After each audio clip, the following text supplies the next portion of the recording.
Olá, você está ouvindo Sociedade dos Geógrafos Mortos, um podcast sobre geografia com Roberto Lobato Corrêa.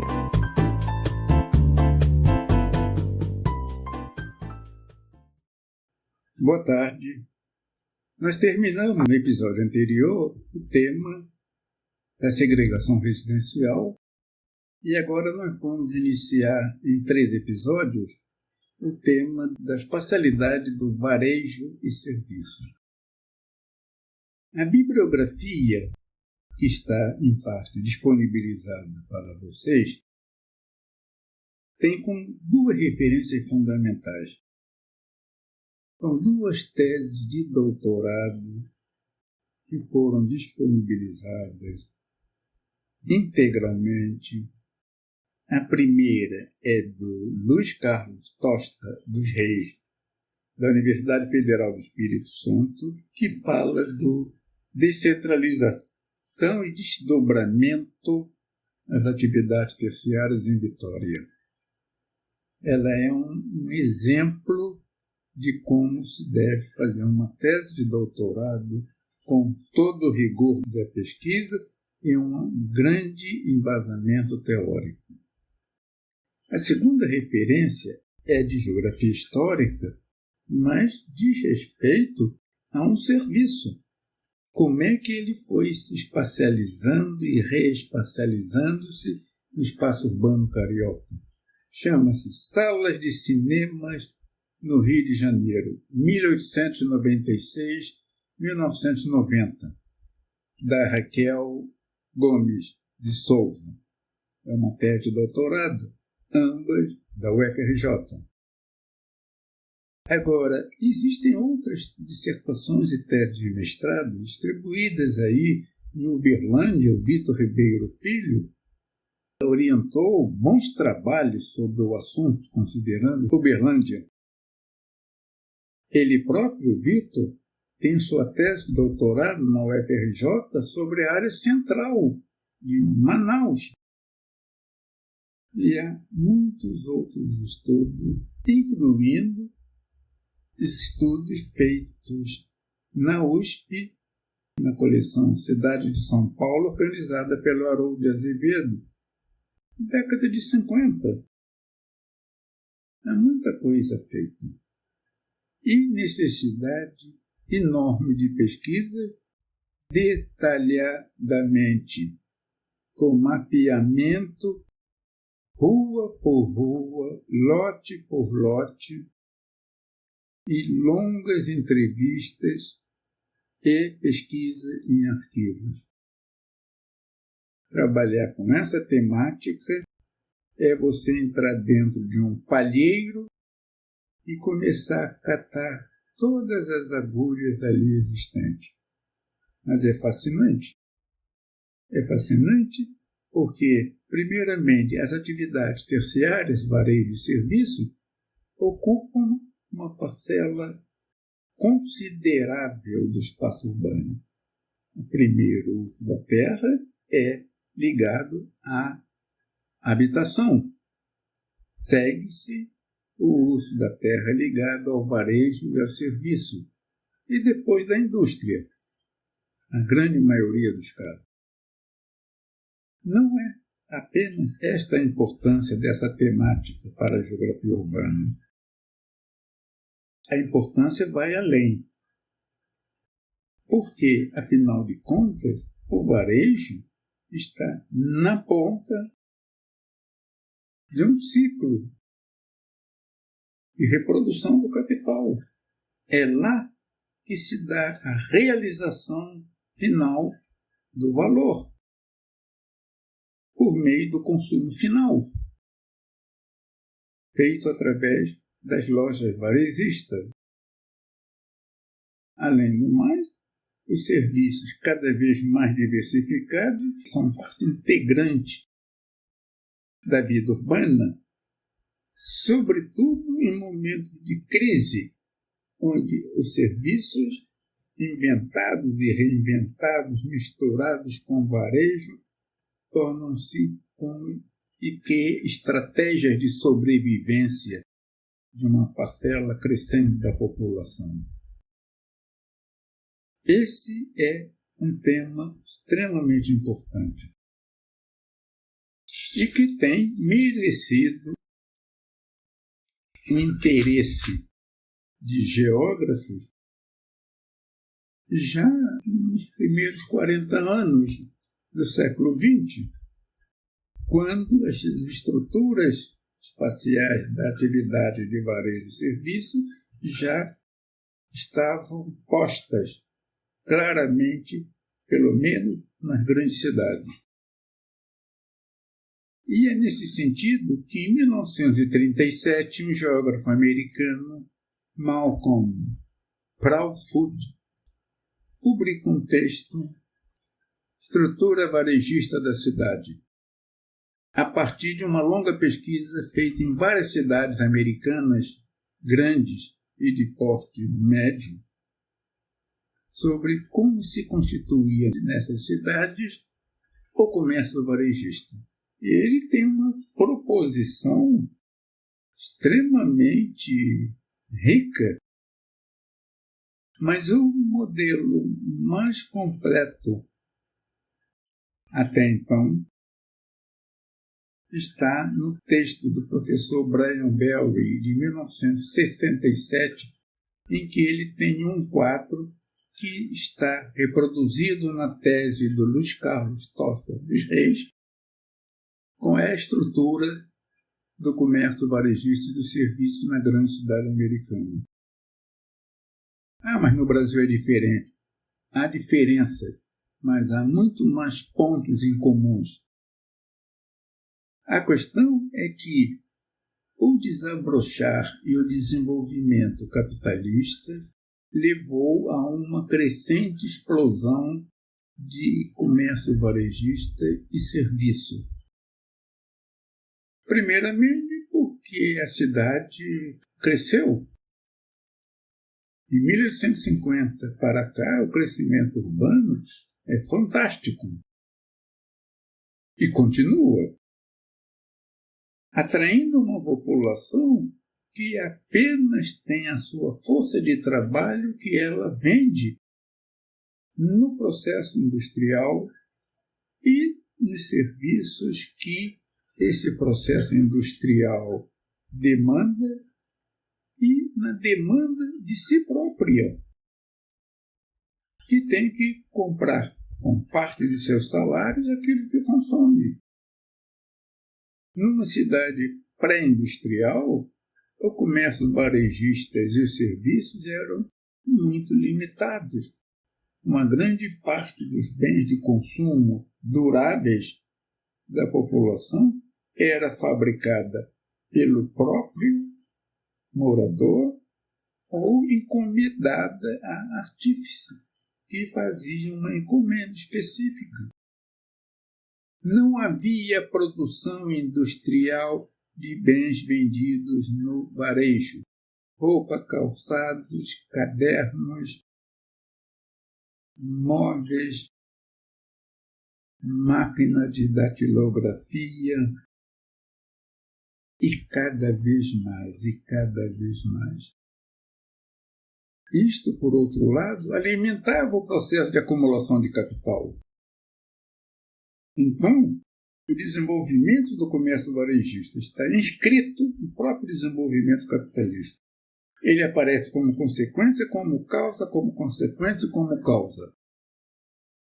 E a demanda por serviços era enorme. Escola, universidades, barbeiro, publicidade, motorista, policial, geógrafo, médico, dentista, fotógrafo. E olha, não acaba mais. Além do mais, varejo e serviço são a principal fonte dos empregos nas grandes cidades, sobretudo nas grandes metrópoles.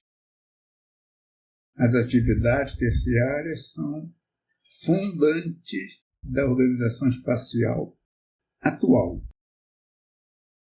E como é que aparece, então, esse comércio e serviços atuais? Que são produto e condição do desenvolvimento capitalista. Não os únicos, mas fazem parte dessa cadeia de produto, meio e condição. Eu vou me referir à experiência norte-americana e sugiro que algum geógrafo interessado na geografia histórica do comércio varejista e de serviços nas cidades brasileiras, Rio, São Paulo, Porto Alegre, Salvador, Recife, Belém, faça um estudo recuando ao século XIX. Mas, na versão norte-americana, que nos ajuda a pensar o Brasil, não estou dizendo que o Brasil vai replicar o que ocorreu lá, mas ajuda a repensar pelas diferenças e pelas semelhanças. O comércio moderno nos Estados Unidos nasce após a Guerra Civil. Civil, força de expressão, guerra de secessão entre o Norte e o Sul. Após a guerra, as empresas industriais que produziam pela primeira vez uniformes em série para as Forças Armadas passaram a investir em roupas masculinas, ao mesmo tempo que se desenvolvia, se ampliava a expansão para o oeste, que se dá sobretudo após a Guerra Civil, 1861, 1865. E é aí que aparece empresas produzindo tecidos, vamos dizer, rústicos para o trabalho no campo. E aí que aparece o Blue Jeans, uma empresa Levi's e outros fabricantes de roupas masculinas. Começa a haver uma tendência ao desaparecimento do alfaiate. As camadas populares da classe média passam a comprar ternos fabricados em série. Começam a aparecer lojas de roupas masculinas. As lojas de roupas femininas aparecerão mais tarde. Porém, a indústria desaguava no mercado consumidor crescente uma variedade enorme de bens. Isso atraiu o interesse de futuros capitalistas em grande escala de reunir essa gama enorme de produtos, sobretudo para a classe média, em lojas de grande porte que venderiam uma variedade enorme de bens em departamentos. Aparecem, então, as lojas de departamento, do qual a Sears é uma das primeiras e mais importantes. Na Europa também aparecia isso. São lojas divididas em departamentos, cada um especializado em produto. Roupas masculinas, material de escritório, móveis, perfumaria, brinquedos, etc, etc, etc. E essas lojas ocupavam 2, 3, 4, 5 andares. Já havia possibilidade de crescimento em altura com a invenção do aço, com a invenção e a difusão da eletricidade, do elevador, aparecendo prédios em altura e formando-se, então, o núcleo central de negócio. Ao mesmo tempo, surgiam outras lojas de outro tipo que venderiam produtos de consumo muito frequente, mas comprados massivamente pela classe operária e pela classe média. Oferecia uma variedade enorme de pequenos bens que se consumia em um mês e meio, algumas semanas ou dias, e cuja reprodução pelo consumidor era muito frequente. Surgiam então as lojas de variedades, as Variety Store, que vendia produtos baratos a preço fixo, a um único preço. Eram as chamadas lojas 10 centavos, 10 Cent Store. Isso chegou ao Brasil através das lojas R$2.000. Isso antes da reforma do final dos anos 30, aqui no Rio de Janeiro. Lojas R$2.000, onde os produtos todos custavam, a maioria R$2.000 ou menos. Essas lojas tornaram-se populares e se espalharam pelo Brasil.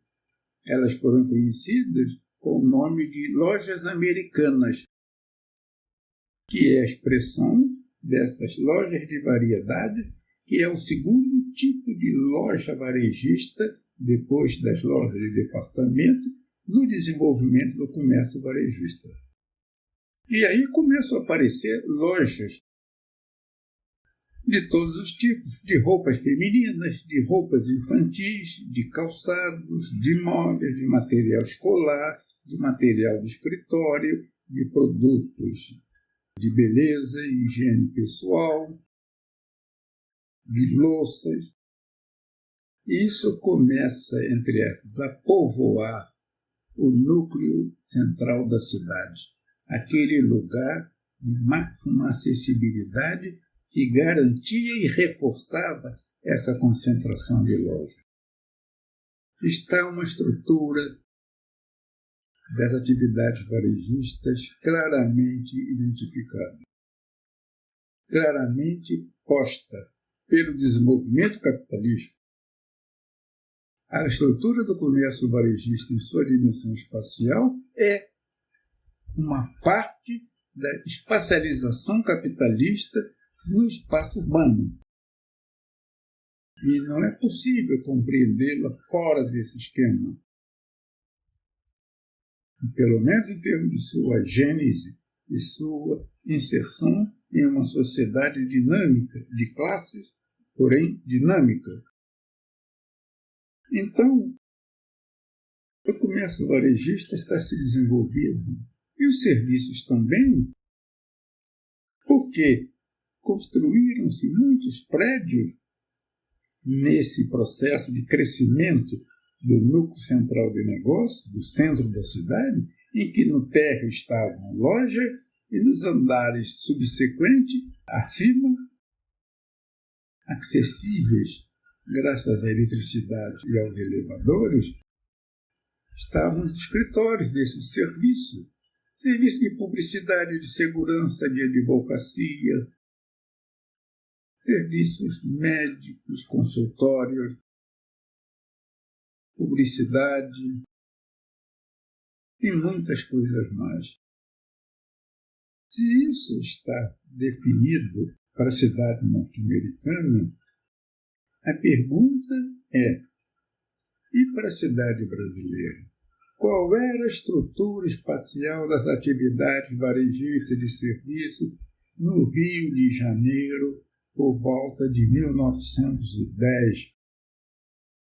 Aliás, por volta de 1890, antes da abertura da Avenida Rio Branco, e por volta de 1915, 1920, após a abertura da Avenida Rio Branco. Como é que esse comércio surgiu e foi localizado e relocalizado? A tese da Raquel Gomes de Souza ajuda nisso, mas é preciso muito mais, porque ela apenas trabalhou com salas de cinema. E a cidade de Recife? E Belo Horizonte, que começa a existir a partir de 1897, quando ela foi fundada. E Porto Alegre? E Buenos Aires? Isto é para as minhas amigas de Buenos Aires, especialmente Perla e Maria Laura. E para a capital do Moçambique, Maputo, como isso se dá? Ouviu João Lima? E para tantas outras cidades? A questão é que, em 1937, o Paulo Fonte já tinha um quadro conceitual indicando os tipos de implantações varejistas de serviço, qualificando diferenciadamente áreas da cidade. Ele identificava, grosso modo, o núcleo central de negócios, que é um núcleo cercado por uma zona periférica do centro, zona deteriorada de cortiço. Ele identificava um conjunto de centros pequenos, médios e grandes de comércio varejista na cidade. Ele identificou vias de tráfego especializadas em atividades terciárias. Isto em 1937. E aí aparece uma questão para quem se interessar por esse assunto. Qual é a estrutura comercial das cidades brasileiras nos mais diferentes contextos regionais, Amazônia, Sul, Nordeste, Sudeste, e segundo os diferentes tamanhos demográficos. Até 100 mil habitantes, de 100 a 300, de 300 a 600, de 600 a 1 milhão, mais de 1 milhão. Como a escala dimensional afeta a estrutura do comércio varejista e de serviço. E mais, como o sítio urbano, ou seja, o chão onde a cidade se espraia, oferece facilidades para este ou aquele tipo de concentração de atividade terciária. Há muita coisa a se fazer. Há muita coisa a se fazer e é, então, o caso de se pensar, não neste episódio introdutório, mas para os episódios seguintes, em alguns desses tipos de concentrações de varejo de serviço que foram brilhantemente descritas, analisadas pelo Brian Bell em 67, há quase 60 anos atrás.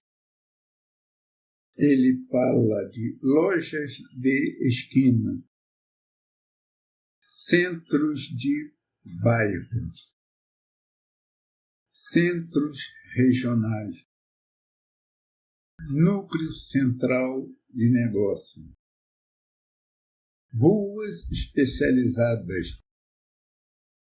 E ele já aponta para algo que já surgira, que é o shopping center.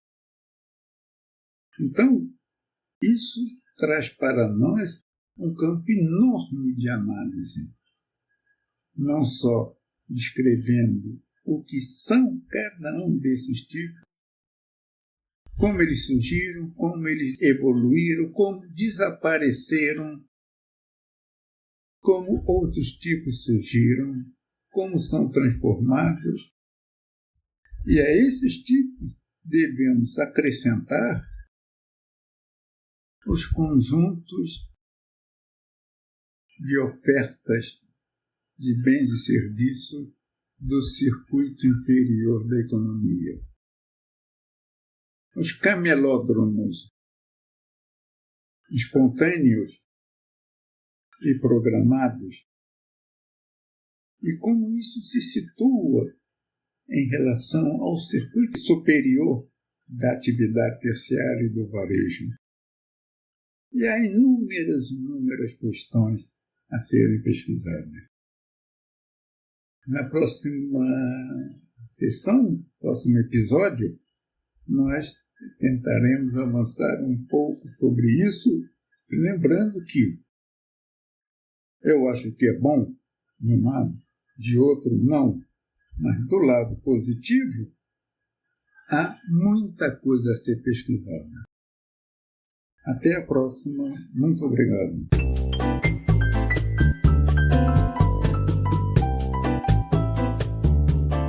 O podcast Sociedade dos Geógrafos Mortos tem produção de Rafael Lia.